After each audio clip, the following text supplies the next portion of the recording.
All right, hello everybody. Welcome back. We are going to discuss chromatic mediants today, and this is kind of the last of the hardcore music theory stuff you need to know before we get into sort of specific things for the Romantic era and the 20th century.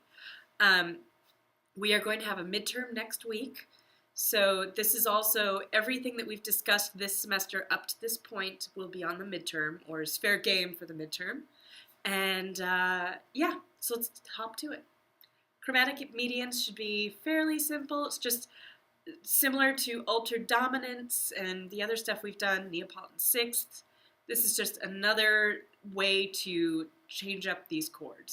And it's going to be specific to the mediant and the submediant chord. So let's get to it. Okay, so if we talk about chromatic mediants, we are specifically referring to mediants as in thirds and sixths. So the third and sixth note or chord in a scale, right, in our Roman numeral analysis. And so there are certain things we can do.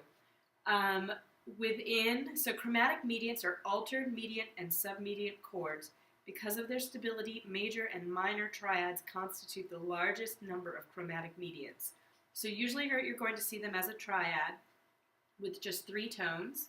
Occasionally you will see them with a 4th note, all right, as a 7th chord. So that can happen. It's pretty rare though. I don't think any of your analysis actually forces you to do any of it. So don't worry about it for the homework, and I won't do 7th chromatic mediant on the exam. All right? So, but just know, and we'll see, I think we see an example of it, but just know it's pretty rare. All right, so these mediants are specific to what key, whether you're in a major key or a minor key. So, in the key of G major, in major keys, you are going to see what constitutes, so you'll see, here's our tonic, right? Tonic triad. Here's our diatonic minor 6th chord, so this is what would normally be in the key of G major, right? Naturally minor, E, G, B. Now our chromatic mediant that we're going to alter, you can either see just the major chord, so just raised third right here, or what we'll see is a lowered tonic and a lowered 5th. So we'll lower the tonic and the 5th by a half step, so they both still stay a perfect 5th apart. And then the 3rd will either get lowered or stay the same, depending on whether it's major or minor, right? So we'll definitely get lowered a half step, because everything else gets lowered a half step, you can see, relative to this, relative to its diatonic equivalent. It's not lowered, it just needs to stay the same. Everything else gets lowered by a half step around it. And then to make it minor, it gets lowered even more, right? So all 3 notes get lowered by a half step. Okay, the same thing happens with the 3rd in G major. Now this is for major chords, right? Again, we have our G major triad, and then here's our mediant, not our submediant, but our 3rd. So naturally, it exists as a minor 3 in G major. So we can get our chromatic mediant, we can raise the 3rd and get a major 3, all right? We can lower the tonic and the 5th by a half step. Notice that we lowered it by a half step here because it's an F sharp. So we lower it to F natural, and this gets lowered from B natural to B flat. And we put a little flat in front of it, a flat 3rd, flat major 3, and then we just make it a major chord. You can see we've got a perfect 5th between B flat and F natural. And then here, our other option is to have a lower minor 3. And again, it's going to be lowered by a half step. So again, we've got the B flat and the F natural, and then we lower the 3rd to make it minor instead of major. All right? So let's listen to how those sound. So these are in major keys. These are how the submediants work. So here we've got our G major tonic triad. Then here's our sixth, starting on E, E, G, B. So here's our minor sixth. Now all we do is raise the third to create a major sixth chord in G major, right? And then if we want to have a flat sixth, so a flatted sixth, all we're going to do is lower our outside, so our tonic and our fifth by a half step, right? So that's a flatted sixth major, so we've got E flat, G natural, B flat, and then if we want to make a flat minor sixth, we just lower that third like that. And we've got an E flat minor sixth chord. Okay? Now, if we're doing thirds, it's the same deal. So we're back to our tonic triad, G major, G, B, D. And we just, I'll start an octave lower actually. G, B, D. Alright, and then we just move it up. So here's our diatonic third. Sorry, F sharp. So we've got B, D, and F sharp. Now all we have to do to make it a major third is keep that F sharp and raise our third, or D, to a D sharp. And then our other options are to flat our flatted major third. Everything's going to shift down a half step. So we've got shift your tonic, shift your fifth, shift your third. Sorry. There you go. And then if we want to make it minor, we just lower that third. Like that. So these are for major keys. So major keys,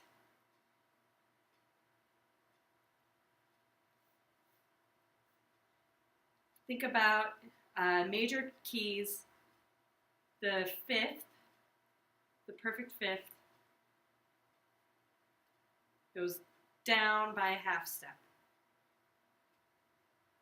All right? So this perfect fifth relationship, right?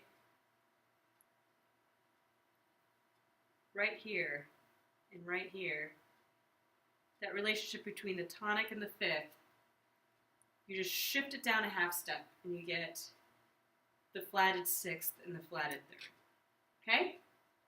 The other option is that you can get the opposite. Right? So you can either get, if it's a minor sixth, which in a major key it would normally be, you can make it major, and a minor third can go to major. Now, our minor keys, notice now we're in E minor, the opposite happens. All right? So in E minor, here's our tonic, E, G, B. Naturally, major third exists in E minor, and we can get the opposite, right? So we get our minor three instead of the major three, so what would normally exist in major, and then we raise that relationship between the tonic and the fifth. It's going to go up a half step, so we sharp it. All right, so this is going to go up a half step to G sharp, then everything else gets raised. We keep our perfect fifth relationship here, so this moves up a half step, all right? And you keep the major third here, so that moves up a half step. And then in our minor three, everything is going to move up except for the third, because we keep that minor third relationship. But the tonic to fifth relationship is going to move up a half step. All right? So this is for thirds. And then notice for sixth chords, same exact thing. Everything gets raised up a half step, or it's the opposite. Okay? So here again, we have our minor triad. And then here it is, diatonic sixth. Our chromatic mediant, we can have the opposite, which is minor sixth, or we can have a raised sixth, major sixth, right? So everything moves up a half step. Or we can have a raised minor sixth. So lowered, so major keys, it's going to be a lowered sixth, major or minor, and a lowered third, major or minor.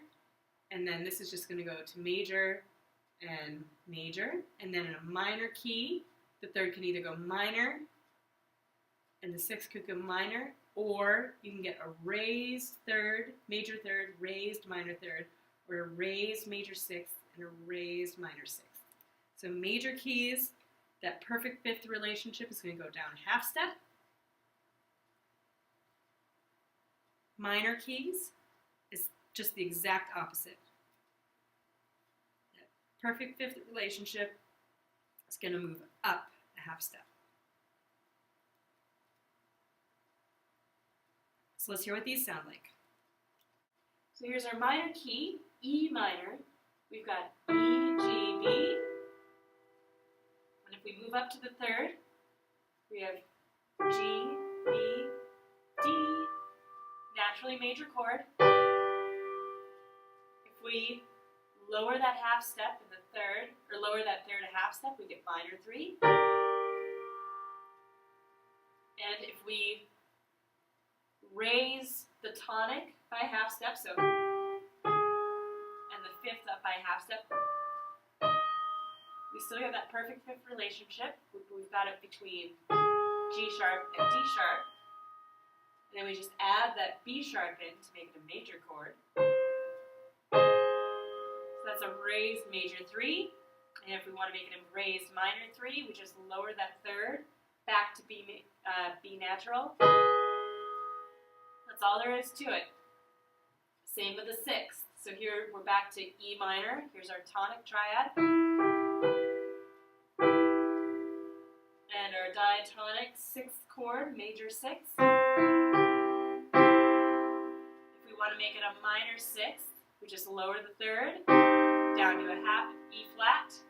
And if we want to make it a raised major 6th, we just raise the tonic, raise the fifth, and raise the third, raise major 6th. If we want to raise minor 6th, we just lower that third, keep the C sharp and the G sharp, raise minor 6th. So that's really all there is to it. It's just identifying these chords, and they will be clear based on whether they A, don't belong in the key, or B, have a strange raised or lowered tonic in fifth. Okay?